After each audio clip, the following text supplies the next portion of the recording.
ಇವುಗಳಲ್ಲಿ ಯಾವುದು ಅನ್ಯದೇಶ ಪದವಲ್ಲ? ಜಮೀನು, ಮೇಜು, ಟೆಂಕಣ, ಖಾನಾವಳಿ. ಸರಿಯಾದ ಉತ್ತರ ಟೆಂಕಣ, ಯಾಕಂದರೆ ಈ ದಿಕ್ಕು ಕನ್ನಡದ. ಇದರಲ್ಲಿ ಯಾವುದು ತದ್ಭವ ಪದವಲ್ಲ? ಬಸವ, ಸಜ್ಜೆ, ವಿಧಿ, ಸಿರಿ. ಸರಿಯಾದ ಉತ್ತರ ವಿಧಿ.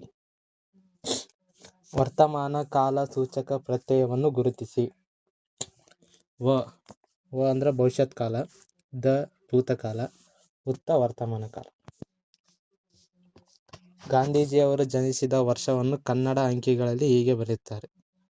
ಮೊದಲು ಗಾಂಧೀಜಿ ಯಾವಾಗ ಜನಿಸಿದ್ರು ಅನ್ನೋದು ಗೊತ್ತಿರಬೇಕು. ಅಕ್ಟೋಬರ್ 2, 1869. ಅವನು ತಿಂದನು. ಈ ವಾಕ್ಯದಲ್ಲಿ ಇಲ್ಲದಿರುವ ಆದ್ಯಾಹಾರ ಮಾಡಿಕೊಳ್ಳಬೇಕಾದ ವ್ಯಾಕರಣಾಂಶ. ಕರ್ತೃಪದ, ಕರ್ಮಪದ, ಕ್ರಿಯಾಪದ, ಲಿಂಗ. ಕರ್ಮಪದ. ಈ ಕೆಳಗಿನವುಗಳಲ್ಲಿ ಯಾವ ಜೋಡಿ ತಪ್ಪಾಗಿದೆ? ತಂಗದಿರ ಚಂದ್ರ ಸರಿಯಾಗಿದೆ. ಕಸವರ ಧೂಳಲ್ಲ. ಕಸವರ ಅಂದ್ರೆ ಚಿನ್ನ. ಅಬ್ರಕ ಭ್ರಮರ ತಪ್ಪಾಗೈತಿ. ದ್ವಿರದ ಅಂದ್ರೆ ದಂತಿ ಕರೆಕ್ಟ್ ಐತಿ. ಈ ಯಾವ ಜೋಡಿಗಳು ತಪ್ಪಾಗಿವೆ? ಬಿ ಮತ್ತು ಸಿ ಅಂದ್ರೆ ಆಪ್ಷನ್ 1.